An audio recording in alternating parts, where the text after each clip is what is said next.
La The rata! initial stages of the response to this incident are giving way to the longer-term investigation and the safety policy work that we do. I'm here to work and was able to spend time with our personnel here at the derailment site, including our FRA. Yes, me and Pete have similar haircut. Get it out of the Federal way. Rail Administration, and PHMSA, the Pipeline and Hazardous Safety Material Administration, who are engaging with NTSB. Just to be very clear about this, FRA and PHMSA are part of the U.S. Department of Transportation. El ratón! NTSB is not. They're independent for very good reason. We respect their You independence, really but don't, we also though? I just, okay, maybe I saw it in the chat, and I'm just, you know.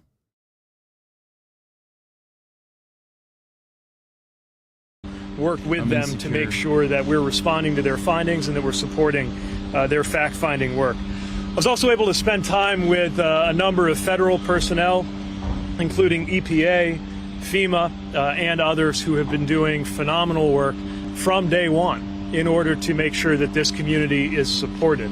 That includes, again, not just the presence that our department had from the early hours of this situation, but the presence of public health personnel, environmental personnel, and emergency management response personnel. Spent time with not just federal folks, but state leaders, including Ohio Emergency Management, and local leaders from the county and from the community, council members, and the mayor. Had a good conversation with the mayor, who is clearly very focused on supporting this community and helping the community move forward. As well as other village staff, including the village manager, waterworks leader, and the fire chief. And I just have to say the resilience, the resolve, and the decency of this community as they have gone through both. I feel like no matter what happens, like,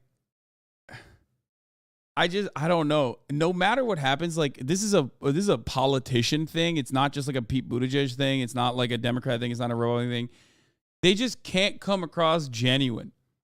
And one thing that I guess Donald Trump can do very well is that he is genuinely disingenuous. So he still is able to, like, captivate people and make them feel like he's on their side. Whereas you never get that from Kamala.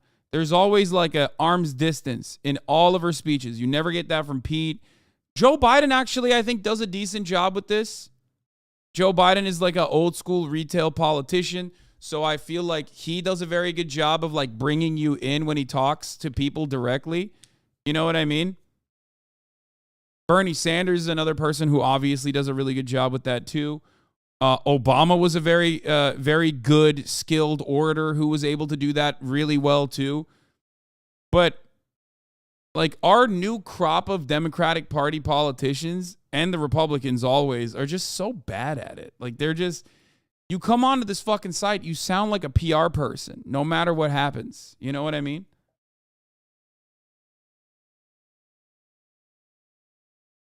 They feel like they're analyzing it from afar.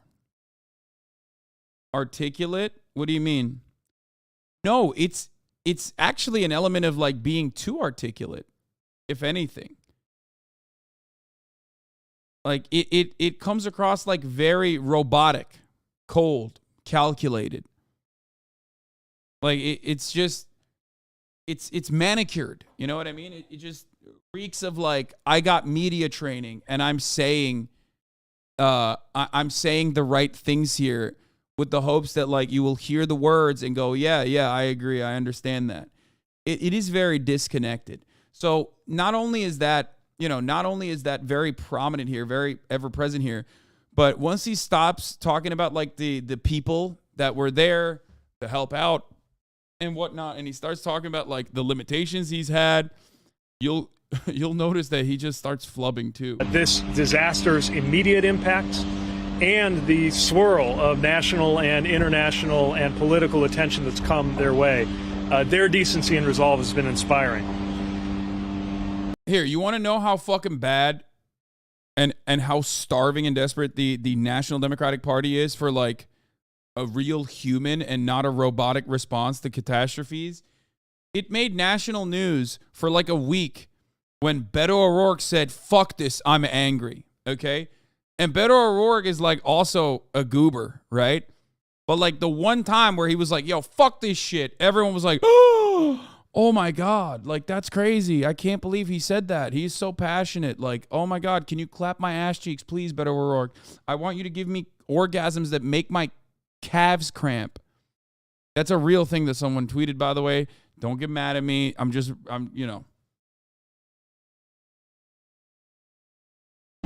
I also want to make sure to acknowledge something that happened yesterday. A plane crash took the lives of 5 people working for CTEH. That is a firm that is involved in this cleanup.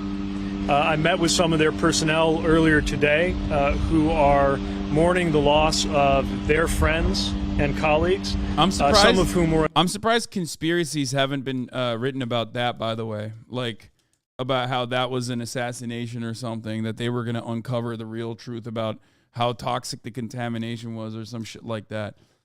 They are okay. I haven't seen any of it yet, but there's no fucking shot that they don't do that. You know what I mean? I know how TikTok is. Were involved in this response as they were on their way to another one. And NTSB is involved in the immediate response to that crash. But my heart goes out to the people who are already in a very stressful situation here and are now having this added pain and facing it in a way that, again, is inspiring and moving. I also spoke today with the chair of the NTSB, Jennifer Hamady, as you know. The Clinton person got assassinated? Yeah, but that was an assassination, I'm pretty sure. Bro, it was, okay, listen.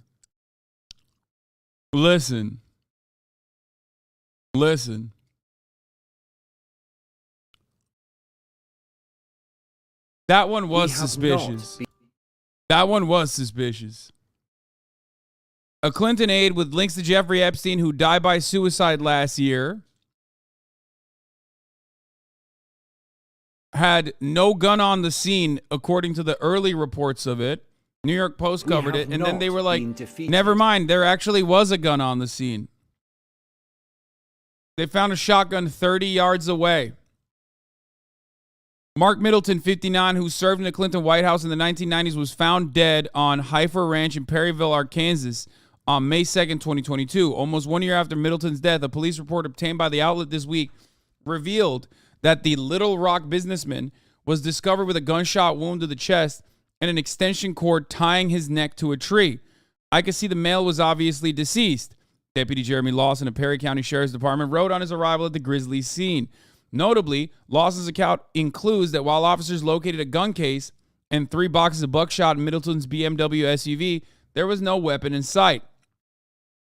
Though the father of 2 worked for his family's HVAC business in the years before his death, by the way, let's take a moment here and just mention that come on. Come on now! He worked for his family's HVAC business. These fucking memes come from somewhere, motherfucker. You know what I'm saying? This is it. That's real. That's why I always make this joke. Anyway. He previously enjoyed a high-flying lifestyle as a special advisor to Clinton and Assistant Chief of Staff Thomas F. McLarty. Middleton notably signed late pedophile Epstein into the White House 7 of the 17 times he visited the residence. He also reported to have flown on Epstein's infamous Lolita Express jet. Middleton left the White House in 1995. The following year, the Los Angeles Times reported his executive access was curtailed after an investigation determined he abused his connections in an effort to become an international deal maker. The release of the official report comes after Middleton's family, which includes his wife and 2 young adult daughters, petitioned a judge over concerns about the gory photos and videos of the scene being made public. In June 2022, the Arkansas Times reporter, Circuit Judge Alice Gray, determined that the visual content was to remain sealed. The report would be available under the Freedom of Information Act. In the months since his death, internet conspiracy theories had tried to tie Middleton to the Clinton body count, or the right-wing theory that Bill and Hillary had passels of their political opponents killed. Yeah. The bizarre hypothesis first gained traction in part of following the unexpected suicide of White House counsel Vince Foster in 1993. It's just so strange how this keeps happening. Body count truthers were also inflamed when Epstein hanged himself. Obviously, that was not a fucking suicide. Come on, he was suicided. Then President Donald Trump famously retweeted a message accusing the Clintons of orchestrating Epstein's death to mask their own alleged dealings in the sex field. But yeah, so the guy that we're talking about here, okay, he suicided himself by what? Shooting himself with a shotgun. Okay. No, I'm not talking about Seth Rich. The Seth Rich one is not as the Seth Rich one isn't actually a fucking assassination in the way that people make it seem. I don't think the Seth Rich one was literally a fucking I don't think the Seth Rich one was an assassination. I think that was like a run and gun type situation. You know what I mean? Yeah, that one just seems like a fucking mugging that went wrong or something like that. This on the other hand, not just Vince Foster, but also this one specifically, okay? The man shoots himself in the chest with buckshot, tosses the fucking shotgun 30 yards away. They can't even find it at first, okay? 30 feet away, sorry. And then ties himself up to a fucking tree from the neck. A new set of documents was obtained. The Daily Mail states that the Stoger 12-gauge shotgun was 30 feet from the body of Mark Middleton when he was found dead on Heifer Ranch in Perryville, Arkansas. Based on an initial report released yesterday, the outlet previously claimed there was no report on the scene. Yeah, I know that they found a gun. Hold on. I'm going to get to it. Spoiler fucking alert, dude. It doesn't matter. The discovery of a gun on the scene doesn't change the reality that, this dude, shot himself through the gun? Walk me through the steps here. So this dude shot himself in the chest, threw the gun away, and then fucking, walked over to a tree and hung himself from the neck?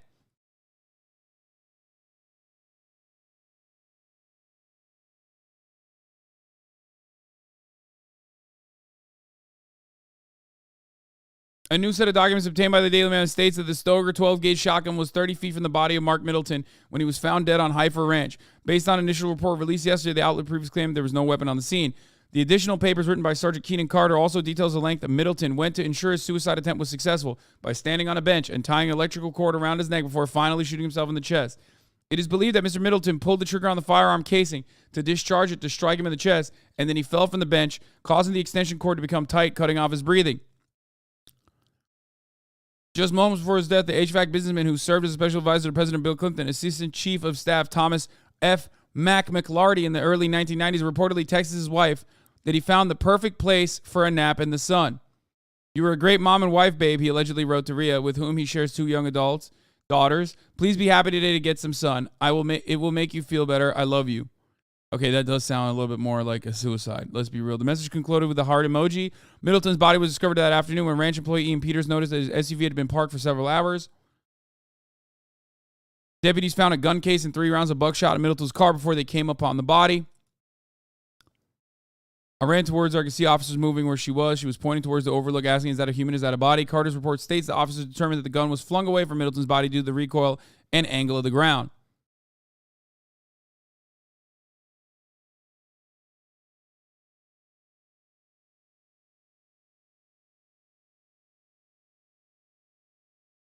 Ozzy clearly flung himself in the tree and then threw the shotgun, causing the shotgun to fire, making it the greatest three-pointer of all time." I mean, I don't know. It's not as... It could be suicide. You know? Could.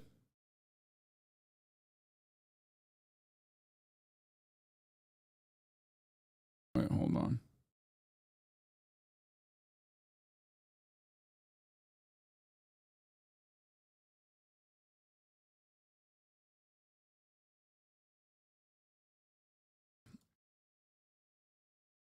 Where was Dick Cheney? Shotguns aren't drop safe, so maybe it went off after it hit the ground too. All I'm saying is, easy to send those text messages. Okay? The Daily Mail's initial claims that Middleton's death was self-inflicted despite there being no weapon at the scene immediately ignited suspicion related to the far-right Clinton body count conspiracy theory. The far-fetched idea that Middleton was targeted by the Clintons was amplified by his ties to pedophile Epstein before he left politics in 1995. He also reportedly wrote Epstein's infamous Lolita Express jet. A 1996 investigation found that he abuses high-flying contacts to position himself as an international deal maker. Despite a dearth of evidence, self-professed Clinton truthers have also pounced on similar deaths involving Clinton associates, including the 1993 suicide of Deputy White House counsel Vince Foster, Epstein's own hanging death while awaiting trial in 2019. I will never, ever, ever agree that Jeffrey Epstein killed himself. Okay? I'm sorry. That is not what's going on there. If you think that Jeffrey Epstein unironically killed himself, you are being duped. Okay? Sorry.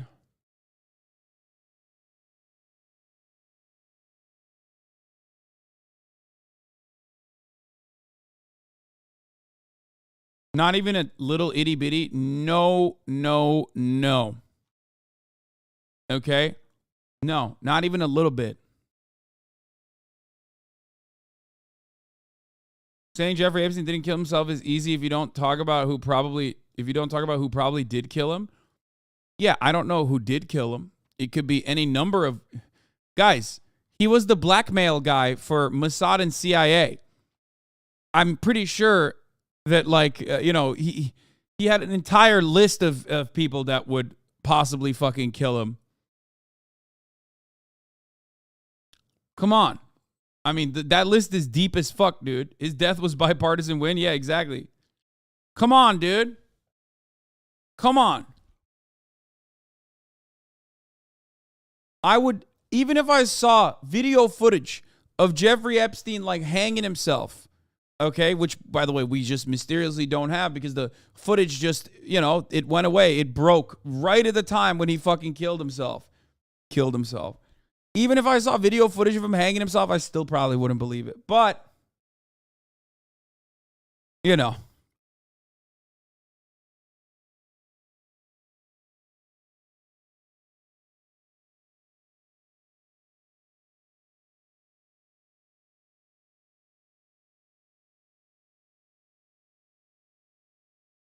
Epstein's death had more than two options: suicide, murder. He could have also been seeking a transfer. He'd done this before. Okay, dude. No, I don't think he fucking ran away secretly and he's still alive. I'm not a believer in that. That's crazy. I think they just, tied a loose end. Okay. Getting back to this though. Getting back to this issue. I don't even know how the fuck we got here. Oh, because the guys died. The investigators died on a plane crash, but that one is not suspicious. I mean, there are some that are suspicious and some that aren't. I don't think as far as I understand, the investigators that died on the plane crash, not as suspicious. They have released their initial factual report. Their final work on this will take a while to come out. But having these factual findings is an important step toward being able to move on to the phase of policymaking. And while we will, of course, wait for their analysis and recommendations at the end of the full process to make certain judgments, we will not wait for that process to run its course to continue doing everything that we can to raise the bar on rail safety and to hold people accountable. And that's the other part of what my visit here is about, to make sure that we can assess how to drive the best safety improvements across our national transportation system. And to any national political figure who has decided to get involved in the plight of East Palestine, I have a simple message, which is I need your help, because if you're serious about this, there is more that we could do to prevent more communities from going through this. We've laid out a set of actions that DOT is taking, some of which were already underway, others which we're adding to the agenda. A set of things that the railroad industry needs to do, including better informing communities when hazmat is coming to them, something I've talked to the governor about and strongly agree with him on, and including steps to take care of their workers and their system, and things that we need Congress in order to work on. And again, anyone in Congress who cares about these issues, they are welcome to come to the table and work with us to get things done. So anybody who is interested in that, I'm going to hold them to that. But we're also holding ourselves to the highest standard in terms of the work that we're doing and the work that we're going to continue to do to both respond to this incident and to make sure. I think being contentious in this regard is better. But he can't do that. He can't do that. You should be like, listen. The railroad companies are not our fucking friends, but he has higher political aspirations, okay? He has aspirations for political office that's higher than the fucking transportation secretary, which is, of course, hilarious considering that, it probably might not happen because, like, he is identified as, like, a main villain in the Democratic Party, okay? But if you have aspirations for higher office, you can't openly be contentious to massive fucking monopolist corporate superpowers like Norfolk Southern, because you don't want those guys as your enemies. You would want those guys as your allies, certainly, to maybe get some super PAC money, but you certainly don't want them as your enemies to, like, dump a shitload into your opposition, right? And for that reason, he's trying to toe this delicate line, where he's like, oh yeah, Norfolk Southern, please stop going up against our regulation. Stop fighting against our regulation. Why are you doing that? Oh, please. Also, we need everyone's help. If he was an honest person, if he was an earnest person, okay, he would tell you that at the top of the hour, there's a 3-minute ad break, okay? And that you can avoid those ads as long as you subscribe for $5 or for free with a Twitch Prime by connecting your Amazon Prime account to your Twitch account, where you get 1 free Prime subscription a month. Okay, use it on your favorite streamer. Hopefully that's me. That's what he would say. He would tell you that, honestly. You can also get gifted a sub if you're lucky. But here's the 3-minute ad break now. Now, all jokes aside, if he was an honest person here, he would be more contentious and saying that the government needs to do better. The politicians that come here for lip service need to do better, okay? And more importantly, we have to disavow the notion that Norfolk Southern is for the people.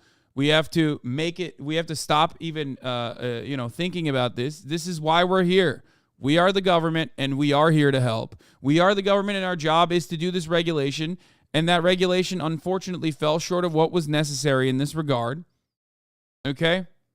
Make sure that we make rail safer for everyone who lives in a community that is close to rail lines, and anybody who is involved in freight rail at all. With that, happy to take a few questions.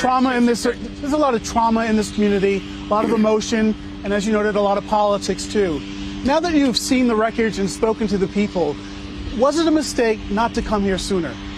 What I tried to do was balance two things: my desire to be involved and engaged and on the ground, which is how I am generally wired to act, and my desire to follow the norm of transportation secretaries, allowing NTSB to really lead the initial stages of the public-facing work. I'll do some thinking about whether I got that balance right. But I think the most important thing is, first of all, making sure that the residents here have what they need. Something that from our piece of the puzzle, DOT, we were working on from day one. And making sure we do something for the future. We can talk about process, and that's perfectly fair. But I don't want people pointing to process as a way to get away from the fundamental questions of rail safety, regulation, and accountability, and whether we're going to make it tougher or whether we're going to allow it to continue being watered down.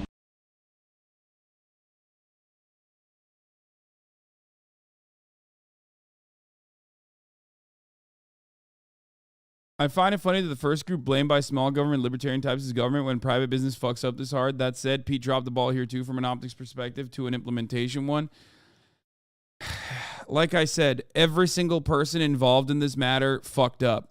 Literally every single person.